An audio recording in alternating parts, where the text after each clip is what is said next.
Hi everyone, this is Betsy from Agility with Sound, producer of WordChain and writer of decodable books for older students.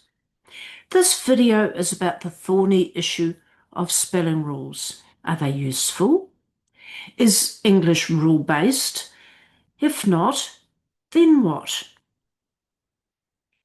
Now, to be useful in any context, a rule must be consistent and reliable, and that applies to spelling as much as driving on the road. It must work all or almost all of the time. If it doesn't, it's not a rule. If it isn't a reliable guide, if it is riddled with exceptions, it is not helpful in figuring out how the written code works.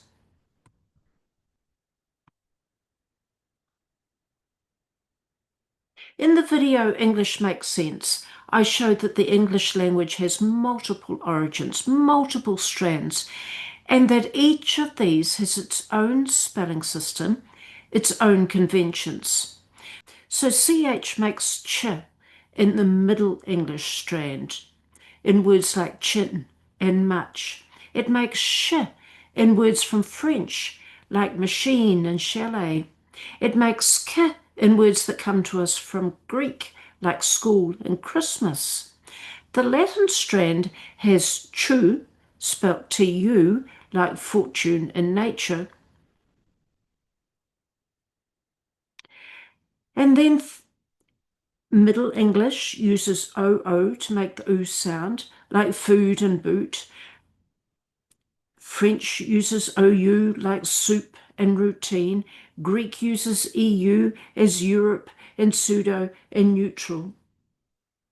The Latin strand has stress patterns that Middle English and the Greek strands do not. Beyond this, English spelling was designed, yes, designed, to make reading and extracting meaning from text as effective as possible, not to make the spelling of words predictable. All this means that treating English as one system with universal rules is fraught. Most so-called rules distort the reality of English. So let's look at some commonly expressed rules and see if they actually work. As a guiding principle, the more a rule sounds like a catchy jingle, the less likely it is to have relevance in learning to read and write. It is much more likely to be confusing and actually harmful. So look at this one. When two vowels go walking, the first one does the talking. This is an old one and hopefully now abandoned. And yes, it mostly applies to AI, OO, OA, and EE. It does not apply to OU in any of its pronunciations, except perhaps the word though, where the vowel is actually OUGH. It may or may not apply to EA. It does not apply to AU or EU. It may or may not apply to EI or IE. Why teach this as a rule at all? Why not stick with AI, OA, and EE, mostly making A, O, and E respectively? These patterns have very few exceptions. Z is one of them. Why make it infinitely more complex than it already is? And then here's another one, another jingle, another one more misleading than helpful. I before E, except after C. The words in these first two columns are all sieve and seat words, and all have that CEI pattern. It is a small number of words in total. But this next column, the third column, has words that make the E sound with EI, but not a C in sight. Too much caffeine and I might need a codeine pill, or better still, a slice of Madeira cake with feijoas on top. That is four words with EI pronounced E, but no C in two short sentences. Add in those words where EI makes A, like vain, surveillance, neighbour, a heinous beige outfit on a foreign heiress. Another four EI words there. Add in either, neither or neither, And the list is much, much longer than the words that belong to the first two columns combined.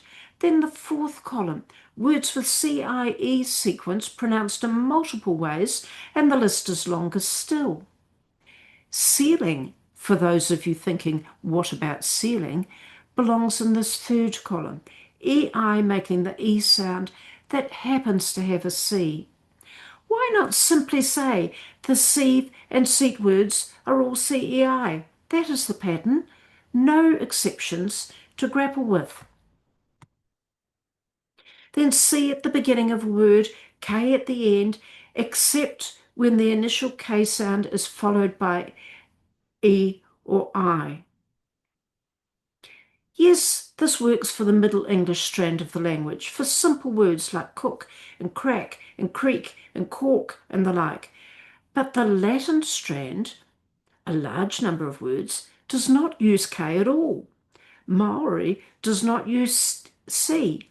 There are Greek words that begin with K and end with C, words like kleptomaniac, but CH is the most common way to represent K. How does the so-called rule help kids make sense of and spell the several thousand words that end in IC? This includes many common words like comic, topic, basic, music, and magic. Check, this word here, in the Middle English spelling is still used in America for that bit of paper to hand in at the bank. This French spelling is like this, QUE. Comic is Latin, but a word from French that has a similar meaning is spelt like this. The C and K rule simply does not work for words like this. And this includes many common words, comic, topic, basic, music, magic.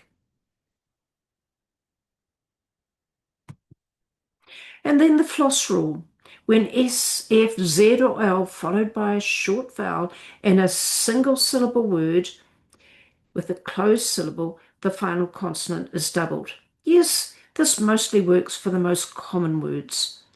Words from Middle English strand of the language. Words like stuff and fluff and mess and miss and buzz and well and so on. But there are many exceptions to this. Buzz, yes, us, as, has, gas, this, his, was, plus, quiz, is, pal, if, off, chef, and some uncommon words as well. And then the doubling occurs in other single syllable words like egg, add, odd, put, mit, mat, what, ebb, in, and of course in many names, Gib, Scott, gun, and mat. Far too many exceptions to be considered a rule. And it also distorts the reality of a very important rule, the only rule that I consider is truly valid and important, the double consonant rule. This pattern involving double consonants is so common, so pervasive across all strands of the language, and with so few exceptions that it really is worth calling rule. I can think of 2 exception words out of tens, if not hundreds of thousands of words where it does apply. A double consonant, any double consonant, indicates that the previous vowel is one of 6 short vowels. So here we have 2 N's, double N, indicating that that has to be an I, tinny, as opposed to tiny over here with 1 N. 2 T's indicates that that has to be an A, cutter, as opposed to cuter with 1 T. 2 P's has to be an I, stripped, as opposed to striped over here with 1 P. Bellow, 2 L's, that has to be an E, as opposed to below over here, 1 L making the E sound. Filled, 2 L's, has to be an I, as opposed to filed with 1 L.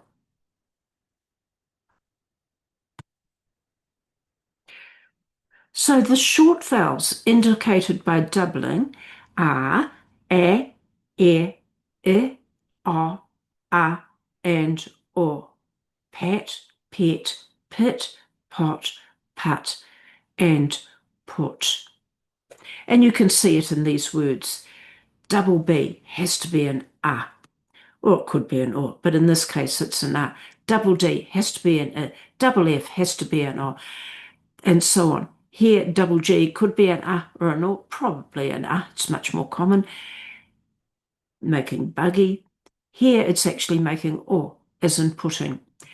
Copper, two P's, waddle, that's an O sound, one of the short vowels, this one here. Clapping, slopping, and so on.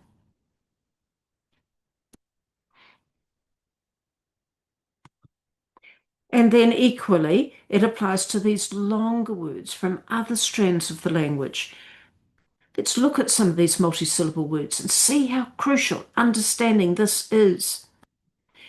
So here, two C's has to be an A, two M's has to be an O, one D, probably an O, one T, probably an A. Here, two S's has to be an A. Here, one S, probably an U, and in USION, it always is. Double C has to be an A, double S has to be an E, double G has to be an A, double C has to be an A, one U, one M, one L, one T, probably U, A, AC, UM, 18. It's also connected to stress patterns. It does not mean that a single consonant must be a long vowel. And unaccented ick, in, if in multisyllable words are never doubled, as in justification. I could go on and on. I could find tens of thousands of examples. And then this double consonant rules comes in other guises too. Here, CK, DG, and TCH are double consonants indicating one of those six short vowel sounds. So here, where this has to be an I, this has to be an A, this could be an A or an O, and it's actually an O, cuckoo, has to be an A or O, probably A, much more common, and it is e, I, short vowel O, and here O. Then, most but not all of the final blends consistently partner with a short vowel. Ent, end, ends, oft, ond, and, at, and many other vowel final blend combinations have just one possible pronunciation of the vowel. So here we've got apprehensive. Double P has to be an A. ENS is always going to be ends. Competence. Appendix has to be an E. Abundantly has to be an A and an A. Abbreviate has got that double B. Acceptance with that double C. Then EPT has to be an E. Reluctantly has to be an A and then an A. Has to be an A. Has to be an A. Has to be an A. Understanding how all this works, and a student is well on the way to decoding and spelling these multisyllable words quickly and effortlessly. So for these final blends, it is about patterns. It's not about overarching rules. The above follow the short vowel pattern, but some follow a different pattern. One proviso here, the short A sound in the New Zealand accent is often pronounced R, like plant, after, ask, last, pass. This is a distinctly New Zealand feature shared by some other accents. This is a different pattern again.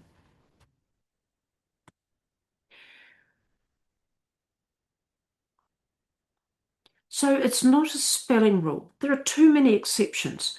Body should have a double D, like toddy, nodding, plodding, sodden, and trodding, if it is to be a rule. City and pity should have double T's, like kitty, ditty, fitting, bitter, and so on. Such and much should have TCH, like clutch, crutch, match, stitch, and catch, but they don't. It's not a rule. It is a decoding rule. When you see a double consonant, the previous vowel will be a short one. This is universal and reliable and applies to tens of thousands, if not hundreds of thousands, of words. Virtually always. I know of two exceptions. It does not mean that a single consonant must be a long vowel sound. That is not the rule.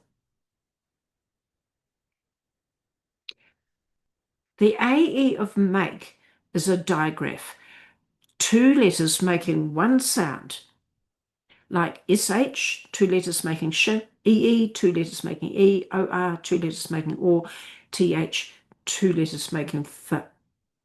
And so the E of race has two roles. It has AE making A. It also has CE making S.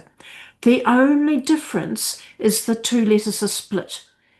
Each is an equal partner of the team, just as S and H are both essential to make sh. One is not more important than the other. One is not silent. E has multiple functions at the end of the word. I have counted 11. These are some of them. Sometimes it affects the preceding vowel, sometimes it does not. Treating it as a rule is confusing. So in this first row, those first words, the E relates to the V. No word in English can end in V. It must always have an E attached. And sometimes that affects the vowel, sometimes it doesn't. Live, give, active, competitive. The E relates to the V. It does not relate to the vowel. But in live, arrive, revive, and survive, it does affect the vowel. The IE is the digraph. We finish up with live and live, spelt with the same letters, but for different reasons. So here, the E attaches to the V, and here it attaches to the I. And then in the next three rows, we've got SE making the S sound, we've got CE making the S sound, and we've got GE making the J sound. It may or may not affect the vowel, and in most of these cases it doesn't. So we've got promise, where the I is an S sound, and practice, the verb where it is an S sound. And then all these ones with CE, the I is an S sound in all of them. The CE, the E on the end of the CE does not relate to the I at all.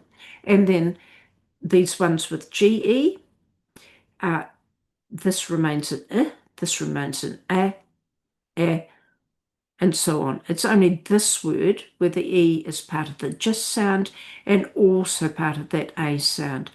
Then we've got these words here where the vowel is preceding the E is a short vowel, but in an unaccented syllable. And so the structure of the word is retained, but the E does not affect the vowel before it, like minute, private, accurate, imagine, medicine, examine, all three sounds. Then in this row, we've got E making an E sound, but it doesn't affect the vowel before. Like recipe, it's an sound. Simile, it's an sound. Sesame, it's an sound. Anemone, it's an sound. And then those last three words are French, and they make an A, the E is making an A sound. Again, it doesn't affect uh,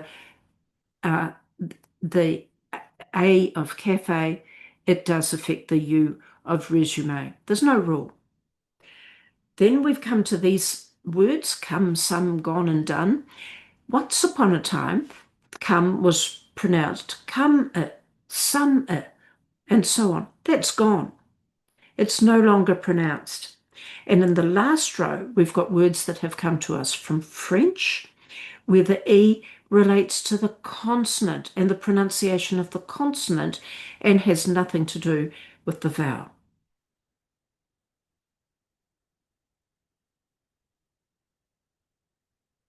Then cut off the E to add ing.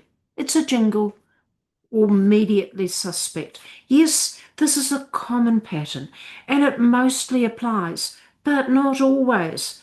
It is part of a much larger convention about adding suffixes. The reality is complex but logical. It is about reducing confusion, making decoding the word as easy as possible. In other words, the way words are spelt is primarily about reading the words easily, effortless decoding, rather than making the spelling consistent. Looked from this perspective, and it all makes sense. The principles are as follows. The E is unnecessary in hoping. It is distinguished from hopping by the single P. That mostly works for these short words. It's also unnecessary in racing because the CI of ing tells us that that C must be making a sis sound. But the E must remain for binging and whinging. It stays for eyeing, but not for owing. When E is part of the vowel digraph, it usually stays, as in gluing, canoeing, hoeing, and queuing, among others. And you can see why. Take the E out of gluing, and you're left with UI, like fruit. Take it out of hoeing, and that leaves OI, oi. But it doesn't always come out. There is no rule. It is about whatever works to make decoding easy. So if the E is not essential to determine the pronunciation, then drop it, mostly.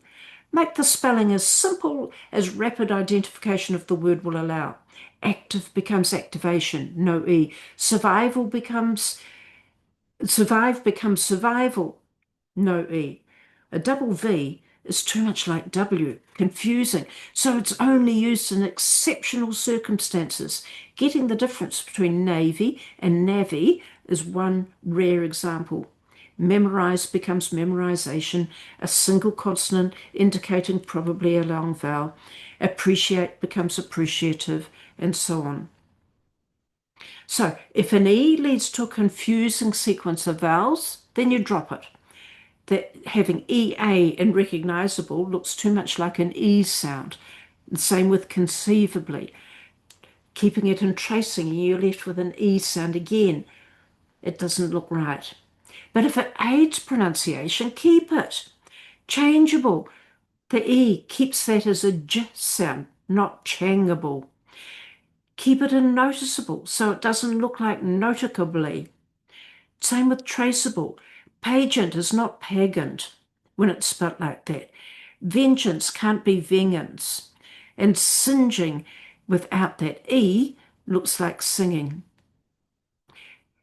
If the final E is followed by a suffix beginning with a consonant, no confusing sequence of sounds, then keep it, mostly. Grateful, apprehensively, closeness, boredom, excitement, they all keep the E. It's a flexible system about making figuring out the pronunciation as straightforward as possible. There are rules, guidelines, clues and hints, but no fast rules. The way words are spelt makes sense as a guide to rapid decoding. This was the intention of the designers of the system. They were very specific about that. What happens when suffixes are added is based on ease of decoding. But then, of course, meaning is embedded in the way words are spelt as well, which mucks up some of the spelling rules. Conventions that aid decoding do not automatically translate into spelling regularities. Conventions that apply in one strand do not necessarily apply in others. They rarely do. Rules that do not have a universal application are not rules of English. They may be rules that relate to common words derived from Middle English only, or they may not be rules at all. This is not helpful when kids encounter more complex words from other strands of the language. So, are we teaching students to become literate adults, or are we giving them a prop to get by in the early years? I know that beginner readers start with the simplest and most common words, or almost all belonging to the Middle English strand of the language.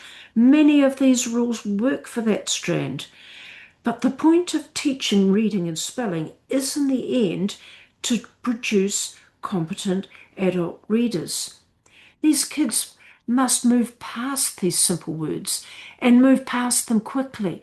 They should be learning how the whole language works, not some rules that work for bits of it, not so-called rules that get them through for now, but will very soon fail them.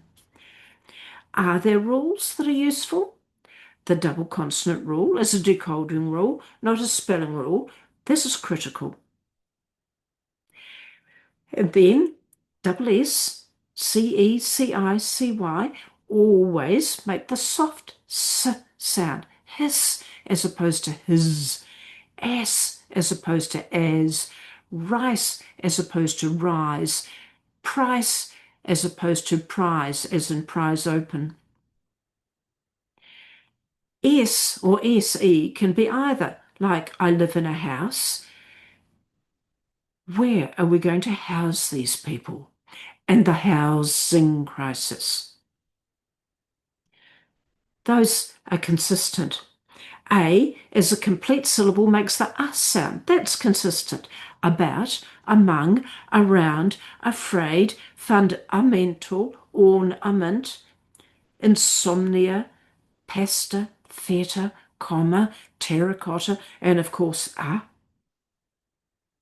And no words end in V apart from a very few abbreviations and a tiny handful of slang words. Rev, gov, spiv. V comes at the end of the word is VE, a digraph. So the way words are spelt was designed to make deriving meaning from text as straightforward as possible. It is flexible. A convention that works in some words may not be helpful for others. But there are many, many patterns, such as the sieve and seat pattern, patterns that are specific to a group of words but do not necessarily apply elsewhere. Different strands of the language work differently, have different conventions. So are rules useful, or should the focus be on pattern recognition?